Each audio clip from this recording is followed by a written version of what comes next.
All right, here we go. Hey guys, welcome to TwoSplit. Today we are talking about the TrueFree. Hey guys, welcome to TwoSplit. Today we're talking about the TrueFree. Shoot. How can I say free? Hey guys, welcome to TwoSplit. Today we're talking about the TrueFree Wireless Earbuds. They are an odd design for those who are used to typical earbuds, but might just be fantastic for those people who don't like the feeling of something plunged in their ear canal. Hence, TrueFree. Let's get into it.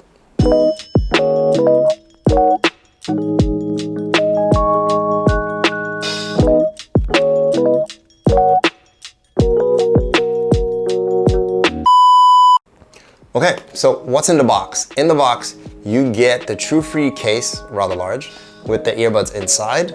You get a USB-C cable and some reading material so you don't break it. That's about it. No extra bits and pieces to hold onto your ear because it doesn't go in your ear. It just depends on hanging on to the outside of your ear, just like that. It's a hook design. So it just sits outside your ear, over your pinna, and that's it. The speaker barrel just sits outside. There's a counterbalance on the other side. Odd design, but effective. So if you think about it, it's a little bit like a bone conduction design without the extra stem going further out or forward to actually conduct into your bone. This uses air conduction, so it's just pumping, this speaker part is just pumping sound straight into your ear canal without blocking your ear canal. And that design allows you to hear the world around you naturally. Not that robotic stuff you get from earbuds that are blocking it, where everything sounds. This is natural. You can hear the audio coming in as well as the sounds around you. That way, a truck or a bus or an Okada, depending where you live, doesn't run you over when you're walking on the street or you're working out. So there is a lot to like about these and a couple of things not to like, but let's talk about what I like. All right, first of all, they are comfortable. One, primarily because they're not sticking in your ear or relying on the concha of your ear, concha, I like to say that a lot, of your ear to hold up the earbuds. It's just sitting outside your ear. And based on that, I wore these for a very long time without feeling anything whatsoever. In terms of sound quality, okay, let's spend a little time here. First of all, if you're a bass head, this is not for you, right? The bass is almost non-existent here, but the mids and the highs are super clear, really nice, good sound stage.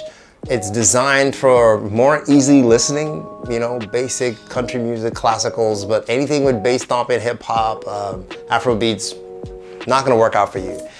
Except you don't care about bass much, which makes you very rare. It's not gonna work for you. In terms of connectivity, this thing has Bluetooth 5.3, the latest and greatest, which allows it to connect faster in comparison to the previous generation.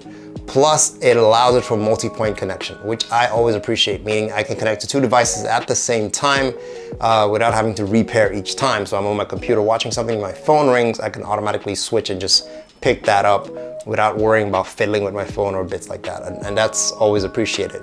What else? It does have a gaming mode. And why you need a gaming mode is because most of the time when you connect over Bluetooth, there is a lag between the action and what you hear on screen or video. So gaming mode tends to knock down that lag quite a bit, but you gotta keep in mind that for it to do that, it decreases the range of which you can stay to the connected device. That's one. And two, it knocks down your battery. It takes more power from the battery, so reducing the total life expectancy of the battery life for this thing on a full charge. So two things to note. So that's a positive and sort of a negative. We can talk more about that in the negatives, but it is a positive that it does have Bluetooth 5.3. Boom. In terms of controls, it's tap galore. Unlike most earbuds I've had, there's always one or two functions that you sort of have to make do with. Samsung tries in terms of trying to give you everything from volume to everything, but a lot of other earbuds tend to just drop one thing off or the other. You have to make a trade-off. This doesn't. This reminds me of what Samsung tries to achieve. You can control pretty much everything from volume up, volume down, next track, skip back, voice assistant, activating the game mode, picking up a call, the works. Everything you can tap, and I appreciate that you don't have to go to your phone to work it out. Don't get me wrong, it does have an app like everything in the world, but you can control everything on the buds, which is great. In terms of making a phone call, there are 4 microphones situated out on this thing, and the way it's situated and it's pointing down, it does have some algorithm that helps you filter out background noise. so that the person on the other end can hear your call better. But you decide. Let me know what you guys think. Is it passable or not? But it was okay in the calls I made. The person on the other side didn't think I was too low or anything like that. But your mileage may vary depending on where you are. Hey guys, so this is what it sounds like when you're on the phone. So their car is whizzing by right in front. In fact, there's a car revving right now and kids yelling in the back. I don't know if you can hear much of that. A couple of horns going off as well.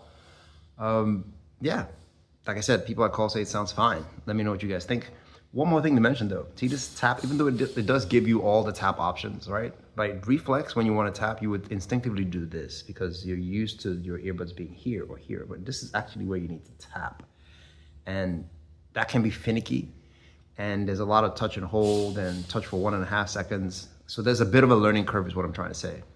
So if that frustrates you, you can just turn the whole thing off and just go back to your phone by default or figure it out. You know, you do you. Let's go to battery life. So how long do they last? These bad boys can do 10 hours on a full charge, which is pretty solid. Just means they can pretty much go anywhere on a full day, full trip. You got you covered. And then you can get 3.5 more charges in here for a total of 45 hours, which is a lot. And that's pretty solid in my opinion for battery life. So yeah, once you have a full deck, a full charge, you can go anywhere. However, okay, I guess we're kind of sliding into the negatives now. This doesn't have wireless charging. And I've also noticed it doesn't do fast charging either. I can't charge it for a short time and get an hour or two of play or anything like that.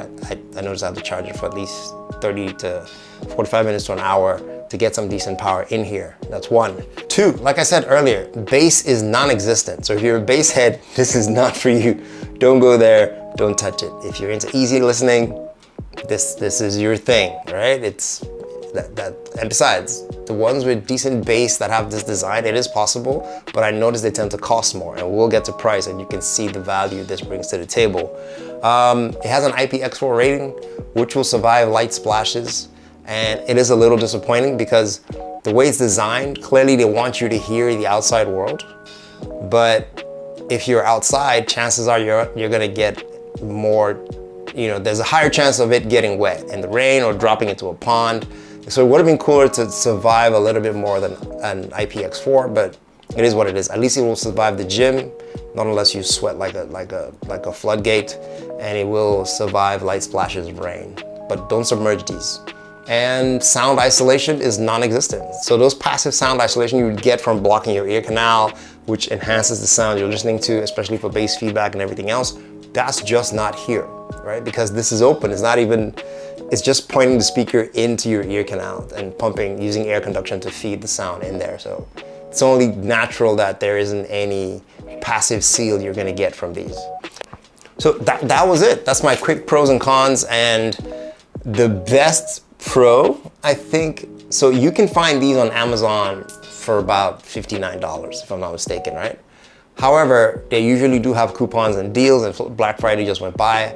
This thing came down to as low as $40 to $44. I'm pretty sure you could probably even get a better deal if you just searched around online. There are people who just sign up for their newsletter. You can get it, Amazon through a coupon, and so on. So for that price, for everything it has with multi-points, Bluetooth 5.3, being comfortable outside the ear, good sound stage except for the bass, I think they're well worth the price. And you should take a look at it if plunging something into your ear canal is not your thing, because that's not comfortable for a lot of people. It gives them that airplane cabin pressure, and some people are paranoid about dirt getting into their earbuds and getting all yucky, but that's a different video entirely. But that's my take on the TrueFree buds. They're not bad. This case is kind of large though, but they're not bad. Let me know what you guys think in the comments below. Don't forget to like and subscribe. I will see you in the next one. Take it easy, guys.